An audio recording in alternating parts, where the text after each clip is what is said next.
அனைவருக்கும் வணக்கம். என் பெயர் சிவசுப்பிரமணியன். பேராசிரியராக இருந்து ஓய்வு பெற்றுள்ளேன். என்னுடைய ஊர் வேலக்கானத்தம் என்ற சிற்றூர் திருச்சி மாநகரத்தில் முசிறி தாலுகாவில் இருக்கிறது. அகண்ட காவிரியின் 8வது கிலோமீட்டரில் எங்கள் ஊர் உள்ளது. ஆனால் அகண்ட காவிரி இருந்தாலும் அது ஒரு சகாரா பாலைவனத்தின் ஒரு பகுதியாக தான் நான் இன்றும் கருதி கொண்டிருக்கின்றேன்.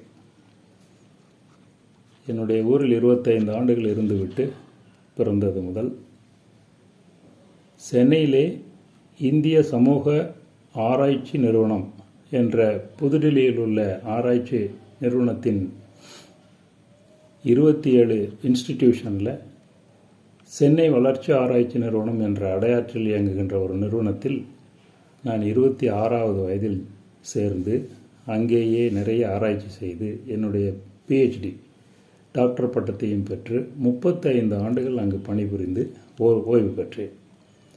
அந்த 35 ஆண்டுகளும் நீரை பற்றி மட்டும்தான் நான் ஆய்வு செய்தேன். என்னுடைய PhDயும் அது ஏரி பாசனத்தை பற்றி ஒரு ஆய்வு கட்டுரை மூலமாக நான் டாக்டர் பட்டம் பெற்றேன். 97இல் நான் பெற்றேன்.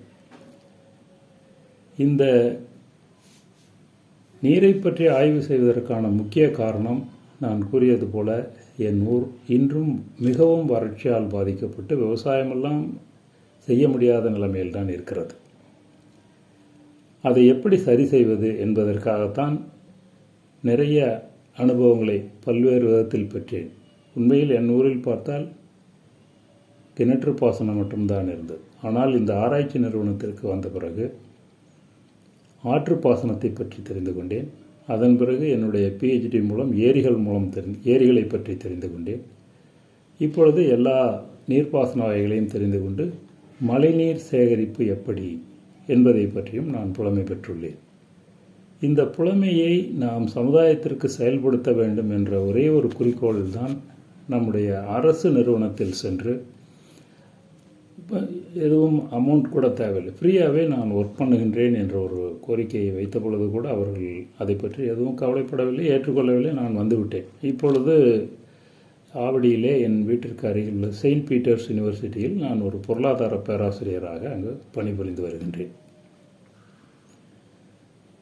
அது பொருளாதாரமாக இருந்தாலும் நான் நிறைய விஷயங்களை வாட்டர் பற்றி ஒரு 35 ஆண்டுகள் கிட்டத்தட்ட 1988 2024 வரையில் நிறைய கற்றுக்கொண்டு இருக்கின்றேன். அவ்வளவையும் மக்களுக்கு சொல்ல வேண்டும், அதை எங்கேயாவது வாய்ப்பு கிடைத்தால் நாமே சென்று செயல்படுத்த வேண்டும் என்பதற்காகத்தான் ஒரு நண்பர் மூலமாக இந்த ஒரு யூடியூப் சேனல் மூலமாக நிறைய செய்திகளை நான் சொல்லலாம் என்று இன்று முதலாக ஆரம்பிக்கின்றேன். அதற்கு இதை பார்ப்பவர்கள் நிச்சயமாக உங்களுடைய comments positive, negative or any other improvement related நீங்கள் சொன்னால் நான் அதற்கு தகுந்த மாதிரி நிறைய விஷயங்களை நான் கொடுக்க தயாராக இருக்கின்றேன். இன்றைக்கு முதலாக இது ஆரம்பிக்கின்ற பொழுது ஒரு 3 முக்கியமான விஷயங்களை மட்டும் நான் கூற விரும்புகின்றேன். முதலாவதாக பஞ்சபூதங்கள் என்று நாம் சொல்லுகின்றோம். அதாவது LAWFA LAWFA land, air, water, fire and atmosphere. இந்த 5ஐயும் தான் நம்ம பஞ்சபூதங்கள் என்று சொல்லுகின்றோம். இந்த பஞ்சபூதத்திற்கும் நம்முடைய ஐம்புலன்கள் என்று சொல்லுகின்றோம் அல்லவா, மெய், வாய், கண், மூக்கு, செவி, இந்த 2க்கும் ஈக்குவல். 50-50 என்று வைத்தால் 100. அந்த 50-50 இந்த பஞ்சபூதங்களுக்கும் ஐம்புலன்களுக்கும் ஈக்குவலாக இருக்குது. உதாரணத்துக்கு நான் சொல்ல வேண்டுமென்றால் மெய் என்பது நிலத்தோடு ஒப்பிடலாம். மனிதன் பிறந்தது முதல் இறக்கும் வரை நிலத்தில் தான் அவன் இருந்தாக வேண்டும். இல்லை ஒரு 2 அடி உயரத்தில் நான் வாழ்ந்துக்கிட்டு இருக்கிறேன்னு யாரும் சொல்ல முடியாது. அது மாதிரி எவ்வளவோ விஷயங்கள் நிலத்திற்கும் நம் உடம்பிற்கும் தொடர்புடையதாக இருக்கிறது. 2வது வாய். அந்த வாயை எடுத்துக்கொள்ளுங்கள். நீங்கள் நீரை பருகுவது முதற்கொண்டு உணவு உண்ணுவது முதற்கொண்டு அனைத்திற்கும் அதுதான் பயன்படுகிறது. நீர் பருக வேண்டுமென்றால் வாயை திறக்க வேண்டும். அதே மாதிரி ஃபயர், அந்த நெருப்பு என்று நாம் சொல்லுகின்றோமோ அதுக்கும் வாய்க்கும் தொடர்பு. காலையில் எழுந்தவுடன் சாப்பிட வேண்டும் என்றால் நெருப்பு பற்ற வைக்க வேண்டும். இல்லை என்றால் அந்த பஞ்சபூதத்திலே அது இல்லை என்றால் இன்றைக்கு எதுவுமே நிறைய விஷயங்கள் செயல்படும். ஆதிகால மனிதன் போல தான் இருக்க வேண்டி வரும். ஆக வாயுக்கும் நெருப்பிற்கும் நீருக்கும் தொடர்புடையது. அடுத்து மூக்கு, சொல்லவே வேண்டியதில்லை. மனிதன் பிறந்தது முதல் அவன் இறக்கின்ற பொழுது வரை, இறந்து விட்டால் கூட ஏதாவது மூச்சு விடுறானான்னு பாருங்கன்னு நம்ம சொல்கிறோம். அப்போ காற்று ஒரு 5 நிமிஷம் ஒரு காற்று இல்லாமலே இருப்பார்ப்பா அப்படின்னு சொல்ல முடியாது. ஆகவே நாம் மூக்கு அவ்வளோ முக்கியமான ஒரு உறுப்பாக ஐம்புலன்களில் காற்றை நாம் சுவாசிக்க உதவுகிறது. அடுத்து கண். இந்த கண்ணினுடைய பங்கை நீங்கள் யோசித்தால் மிக ஆச்சரியமாக இருக்கும்.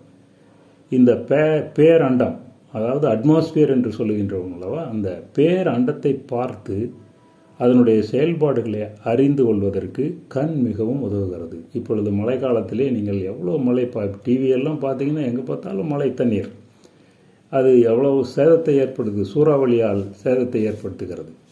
அதையெல்லாம் நாம் பார்க்கின்ற பொழுது கண்ணால் தான் நான் காண முடிகிறது. ஆகவே அதுக்கும் இந்த பேரண்டத்திற்கும் நன்கு தொடர்புடையது. அதே போல் செவி. செவியினால் என்ன பயன் என்று, செவிக்கும் இந்த பஞ்சபூதங்களுக்கும் என்ன தொடர்பு என்று கேட்டால், இந்த பேரண்டத்தின் ஒலியை உணர்வதும் கேட்டு நாம் பெரிய மனிதர்கள் சொல்லுகின்ற வார்த்தைகளை இல்லை பல விஷயங்களையும் டிவியில் சொல்லுவது எல்லாத்தையும் கேட்டு அறிந்து நம்மை அறிவை பெருக்கிக் கொள்வதற்கு இந்த செவி உதவுகிறது. ஆக இந்த 5 புலன்களும் 5 பஞ்சபூதங்கள் மூலமாக முழுமையாக தொடர்புடையது. இதை ஒவ்வொரு மனிதரும் தெரிந்து கொண்டால் வாழ்க்கையிலே அவர் நிறைய விஷயங்களை செய்து முடிக்கும், நல்ல முறையில் செய்து முடிக்க முடியும். நான் அடிக்கடி நினைப்பேன், அதை மற்றவர்களிடம் கூறுவேன், கண்ணுக்கு தெரியாத பலாசாலி உனக்கு தெரியுமா என்று. அது யாரும் இல்லை, அதுதான் காற்று. காற்றை நான் பார்க்கவே முடியாது, ஆனால் அந்த காற்று இல்லைனால் நம்மால் முடியாது. அது எப்படி கண்ணுக்கு தெரியாத பலாசாலி? அது அந்த கண்ணுக்கு தெரியாத பலாசாலி ஒரு சூறைக்காற்று, அதாவது ஒரு சூறாவளி காற்றாக வருகின்ற பொழுது அதனுடைய ஆபத்து